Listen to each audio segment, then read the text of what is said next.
paleo, you may have heard about it in terms of diets, about going back to the diet of the Stone Age.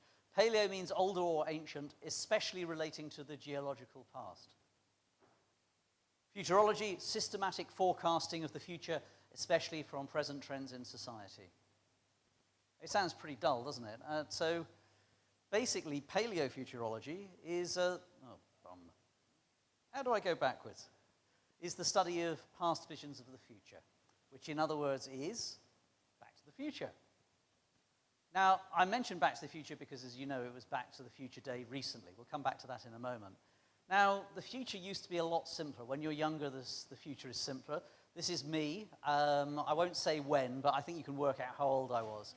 For me, this was the future. I'd have a ray gun. This one worked, of course, with water rather than rays, but, you know, it looked pretty futuristic. This was my favorite TV show, Thunderbirds, which was set in the, sometime in this century. And people would fly around and they'd save people using their fantastic craft and so on, and I absolutely loved it. Let's go Back to the Future again. As you know, the film Back to the Future 2 came out in 1989. And in it, Marty and the Doc go forward in the future to October the 21st, 2015, which was a few days ago. And this caused a lot of interest in the press, the media, and so on, about how many of the predictions came true or not. I mean, this is what the future looks like if you're, when they arrived in 2015. I mean, I think, yeah, I don't think any of you look really like that. But, you know, on a broader point, how accurate were the predictions that Back to the Future made? Well, what have we got? Well, here's a scene from the film. Interesting here. What have we got? Flat screen TV, yes. It's a widescreen TV. Don't forget, back in the 1980s, TVs were that shape. They weren't widescreen like we have now. They weren't flat screen. And, of course, we have video conferencing, too, which, of course, we now have with Skype and so on. So definitely a few boxes to tick there. Marty goes past a cinema, and he sees Jaws 3D, number 19, I think it is. I mean, he got things right here, 3D films. We have 3D films. Not actually very popular, but we do have them. And, of course, endless sequels. I mean, you know, okay, Jaws only got to, I think, number 3. I think Fast and Furious is on something like number 27 already. So, but there were no hoverboards. We have no hoverboards now. Homes don't have fax machines. That wasn't right. And we don't have any flying cars. Flying cars are one of the things that everybody predicts for the future. And there's lots of reasons why we may never have them. But certainly they're always one of those things that's about 20 or 30 years in the future. Okay, oops. Let's look at another film, 2001: A Space Odyssey. This was made came out in 1968 and was set in 2001. Now, a few years previously, the Americans' main space scientist, Wernher von Braun, who had worked for the Nazis in developing rockets, he had predicted that this is what space stations would look like. So in the film, of course, we have a space station that looks remarkably like it. This was supposed to be 2001, of course. So actually, this is a past vision of the future that was 14 years ago. But either way, we don't have space stations like that. We have space stations that look like this. And inside those space stations, they don't look like this. They look more like, well, this. One thing that the film did get right, though, is this bit here. And here we see, it's of course, we see the astronaut eating, to me, what looks a bit like sort of Baskin-Robbins, actually. But I think it's supposed to be astronaut food. But look what he's looking at on the right. Sorry, here. I mean, doesn't that look remarkably like an iPad? An iPad to you. This was 1968 and so on. So they did get sort of some things right. Now, the problem with the future is that a lot of very smart people say dumb things, and they make talks like this a hell of a lot easier because you can always come up with quotes like this from 1946. Television won't be able to hold on to any market it captures after the first 6 months. People will soon get tired of staring at a plywood box every night. This is my favorite one, actually. nuclear-powered vacuum cleaners will probably be reality within 10 years. And this is, an expert he was president of a vacuum cleaner company. What else have we got? This is another one of my favorites. Oops. Computers in the future, this was 1948, may weigh no more than 1.5 tons. Now, actually, this is a good example of how to make a prediction about the future. Try to make it sound like it's very precise, but actually it's a bit vague.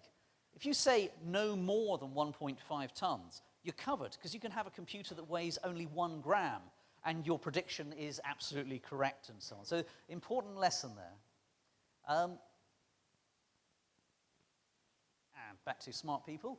Yeah, people on the inside sometimes don't know what's going on.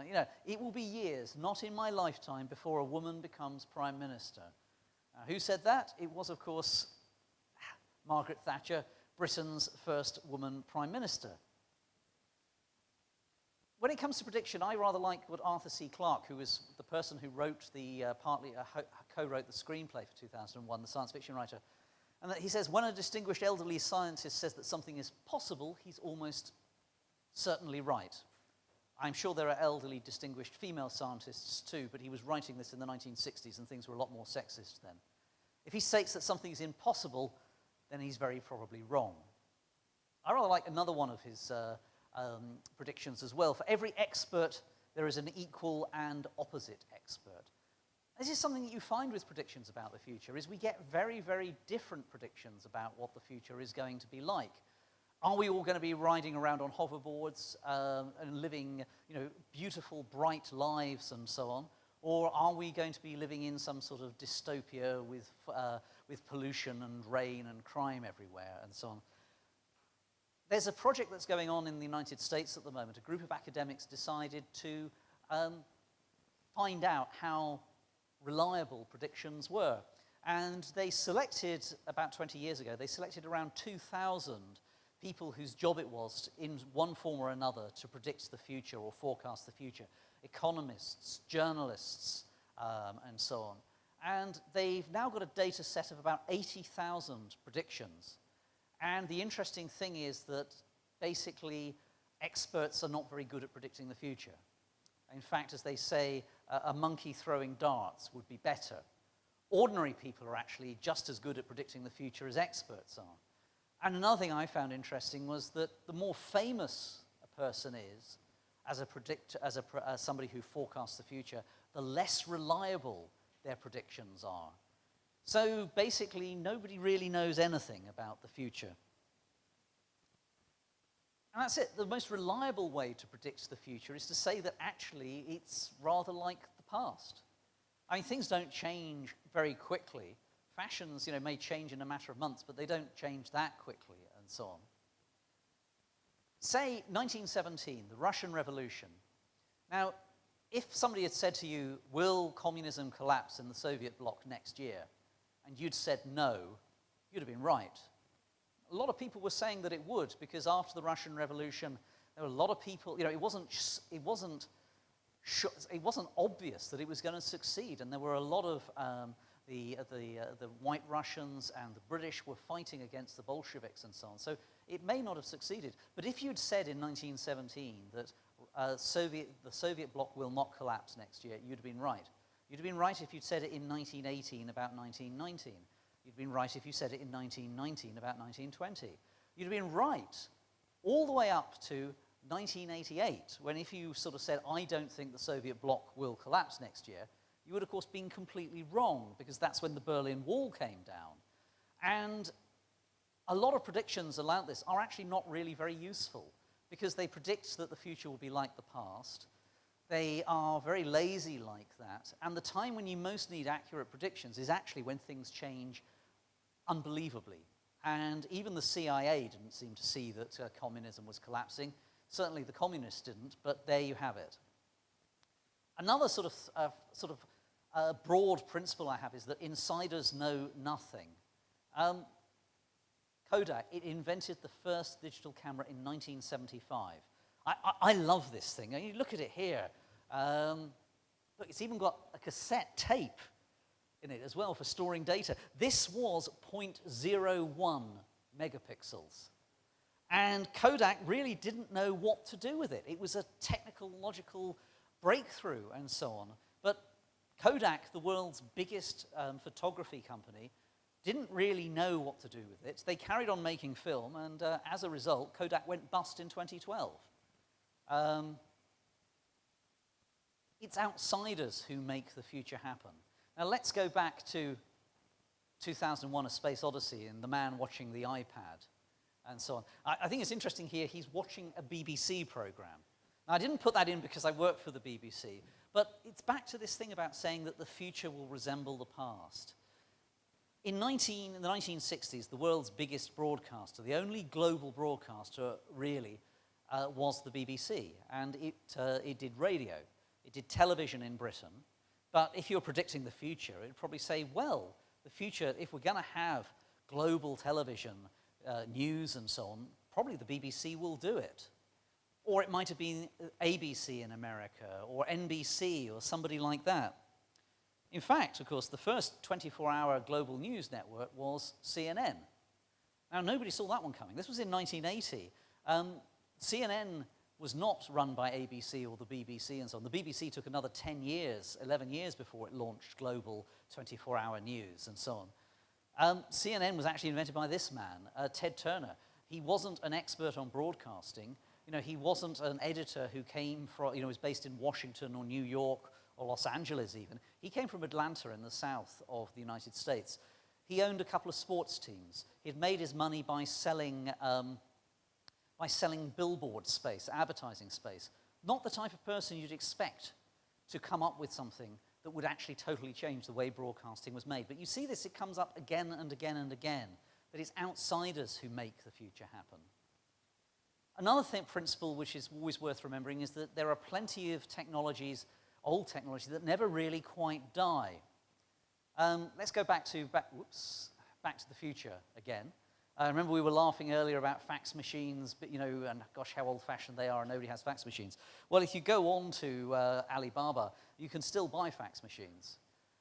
In fact, if you look at it, I was amazed by this. Look, they can actually supply 200 fax machines a week. And they've updated the fax machine so it's got GSM roaming and so on. And that's because in some things that you do in business, in legal ones, the fax actually is legally much more recognized than sending an email and so on. So fax machines have not disappeared.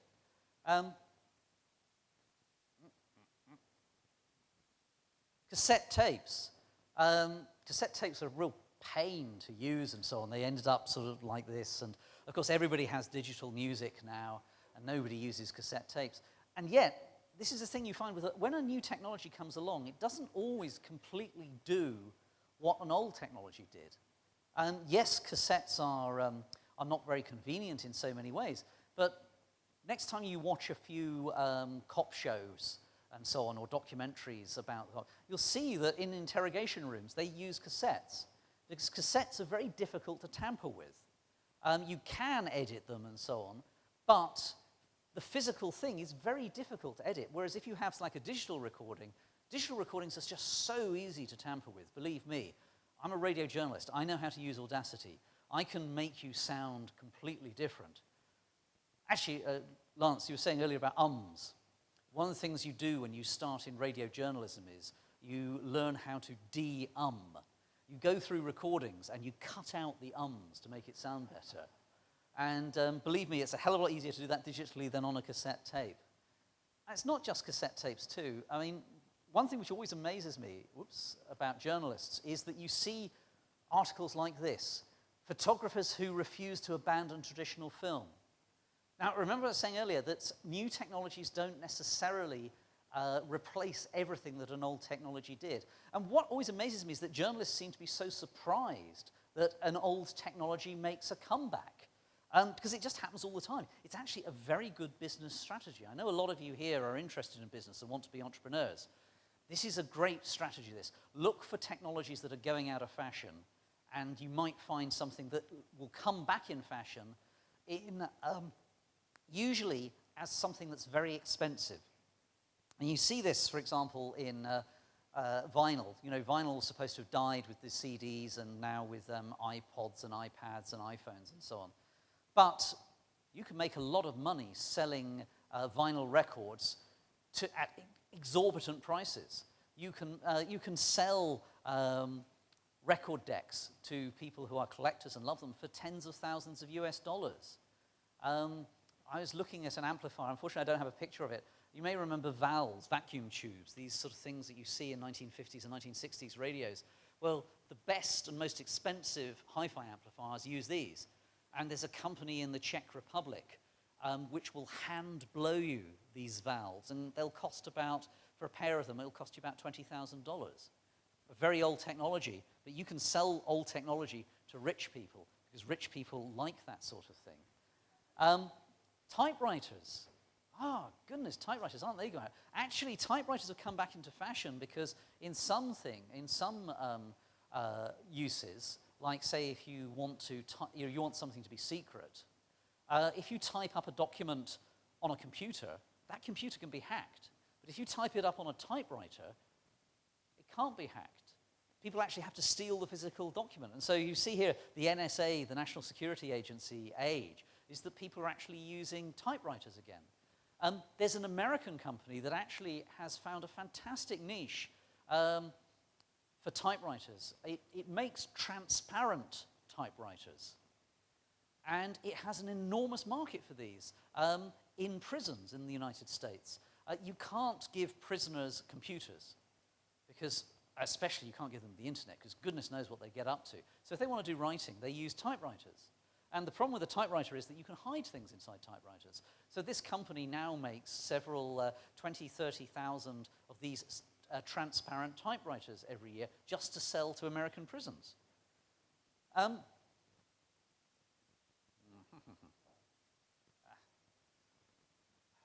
Sorry about this. And this is what I was saying earlier, is that analog technologies, old technologies, people like old technologies. If you're rich and you want to, I don't know, if you're President Xi Jinping and you're meeting the British Prime Minister in London, or for that matter, if you're President Xi Jinping and you're meeting President Ma in Singapore at the weekend, and you decide to come up with a treaty, are you going to sign it with a Bic biro or a pilot? No, you're going to sign it with something like this. A fountain pen that might cost $3,000 or $4,000 US dollars. Again, rich people especially, like to use old technology as a way of sort of showing how wonderful they are. It's vanity, but it's a way of making money. And things change too. Of course, back in 1970, this is what a digital watch looked like. If you were rich, you had to have a digital watch. You had to have it looked like that, and it actually took two hands to operate because the LEDs use so much power, it couldn't be on all the time. So when you wanted to know the time, you had to actually press the button, and then you'd get the time. Now, of course, actually, if you're rich and you want to collect watches and so on, you'll buy something like this. Not just a quartz mechanism, an electronic mechanism that runs an ordinary analog face, but actually something that is an analog mechanism. And these will sell for $20,000, $30,000, $40,000 and so on. Now, what's the best predictor of the future? I made a lot of fun of predictions of the future and saying that basically some of the predictions that are actually right and probably are only right through luck, or else they're right because there's a very obvious trend that's continuing. So the key thing to watch if you want to know if a technology is going to be successful or not is, basically sex. I think I've got enough for it, yes. Yes. Now, some of the world's most innovative people are, in fact, pornographers. Now, don't worry. The photographs that follow are safe. And there's some Roman pornography, okay? The point is that as long as basically people have been able to draw and to paint and so on, there have been pictures of naked ladies and naked men doing naughty things. So this goes back a long way.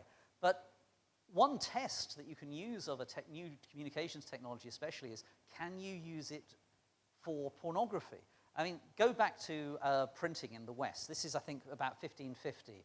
Here you see some of the first printing presses, and they were spending their time printing Bibles. They were printing prayer books and so on, because technology should be used for good things. We invent television so we can watch opera at home and so on, so that we can, enlighten ourselves and so on. We don't spend our time watching soap operas or anything like that.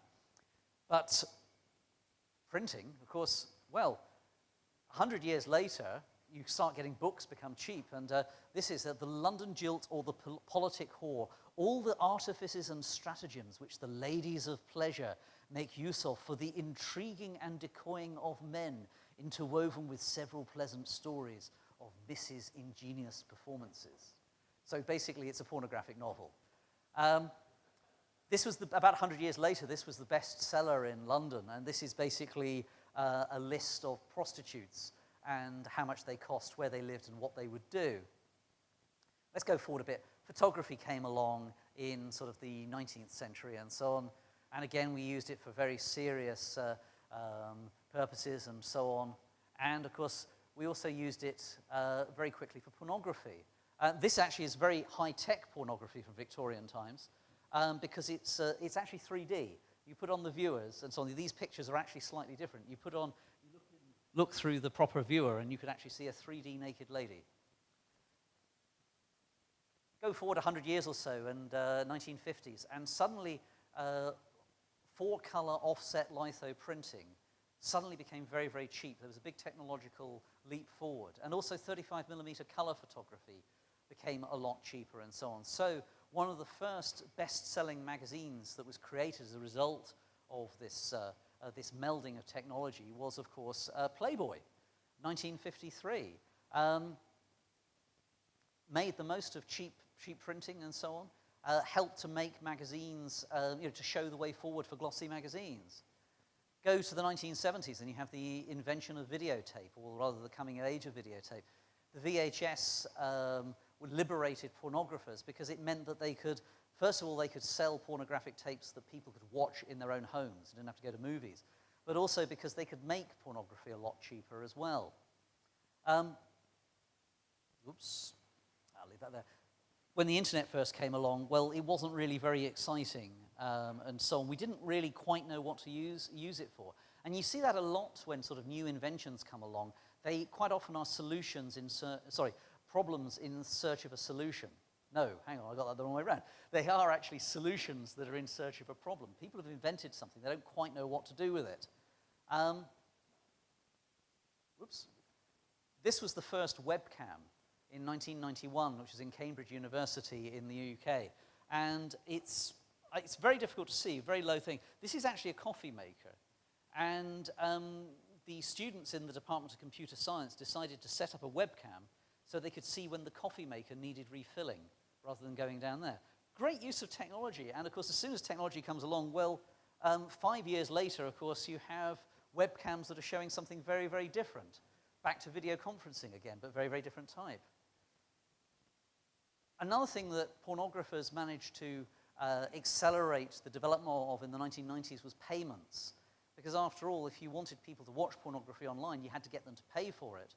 And so they really sort of drove a lot of the technological change and so on to make it easier to make payments over the internet. And of course, without that, you wouldn't have had Amazon back in the 1990s as well. That's the very first Amazon front page.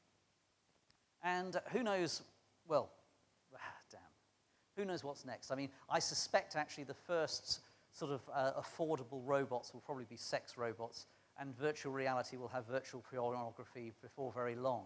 This is it, sort of basically, I don't want to make this too flippant, but there is a key thing here is that